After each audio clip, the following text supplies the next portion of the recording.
ಕುವೆಂಪು ನಗರ ಗಣಪತಿ ಉತ್ಸವ ಇತ್ತು ಅವತ್ತು. ಆದರೆ ಅಮ್ಮನ ಹಾಸ್ಪಿಟ್ಲಿಗೆ ಕರ್ಕೊಂಡು ಹೋಗ್ಬೇಕಿತ್ತು. ಮಿಸ್ ಆಗುತ್ತೆ ಅಂದ್ಕೊಂಡೆ, ಬಟ್ ಹಾಸ್ಪಿಟಲ್ ಮುಗಿಸ್ಕೊಂಡು ಬರುವಾಗ ಡಬಲ್ ರೋಡಲ್ಲಿ ಕರೆಕ್ಟಾಗಿ ಎಕ್ಸಾಕ್ಟ್ ಸಿಕ್ತು. ಖುಷಿ ಆಯಿತು.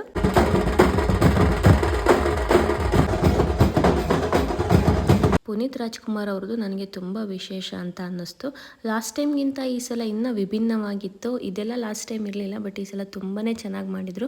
ಮತ್ತು ಗೌರಿನೂ ಕೂಡ ಕ್ರೇನಲ್ಲಿ ಕರ್ಕೊಂಡು ಬಂದು ಸ್ವಲ್ಪ ಮತ್ತೆ ಮೇಲೆತ್ತಿ ರೌಂಡ್ ತಿರುಗಿಸ್ತಾ ಇದ್ರು. ಅದಂತೂ ಸಖತ್ತಾಗಿತ್ತು. ಲಾಸ್ಟ್ ಟೈಮ್ ಗಣೇಶನ್ ನೋಡಿನೇ ನಾನು ಇಷ್ಟು ದೊಡ್ಡದ ಅಂದ್ಕೊಂಡಿದ್ದೆ. ಈ ಸಲ ಅಂತೂ ಇನ್ನೂ ದೊಡ್ಡದು. 8:30 ಕರೆಕ್ಟಾಗಿ ಆ ರೋಡಲ್ಲಿ ಇದ್ದಾಗ ನೈಟು 100 ಜನ ನಿಂತ್ಕೊಂಡು ಆ ದೃಶ್ಯನ ಕಣ್ಣು ತುಂಬಿಕೊಳ್ತಾ ಇದ್ರು. ತುಂಬಾ ಚೆನ್ನಾಗಿತ್ತು ನಿಜವಾಗ್ಲೂ. ನನಗೆ ಕ್ರೇನಲ್ಲಿ ಮೇಲೆತ್ತಿದಾಗ 1 ಸೆಕೆಂಡ್ ಭಯ ಆಯಿತು, ಅಷ್ಟು ದೊಡ್ಡ ಗಣೇಶ ಅಲ್ವಾ ಅಂತ. ಮತ್ತೆ ಅದ್ರ ಮೇಲಿರೋಂಥ ಅರ್ಚಕರಿಗೆ ಒಂದು ನಮಸ್ಕಾರ. ಮಾತ್ರ ಅವ್ರು ಭಯ ಪಡ್ದಂಗೆ ನಿಂತಿದ್ದಾರೆ.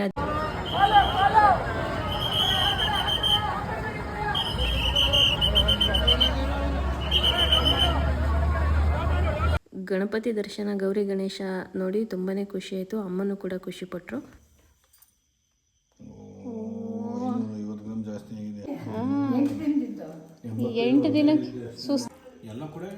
ಅಮ್ಮ ತುಂಬಾ ವೀಕ್ ಆಗಿದ್ದಾರೆ. ಅವ್ರು ಇನ್ನೂ ವೆಯ್ಟ್ ಎಲ್ಲ ಗೇನ್ ಆಗೋದಕ್ಕೆ ಒಂದು 3 ಮಂತ್ಸ್ ಎಲ್ಲ ಬೇಕು.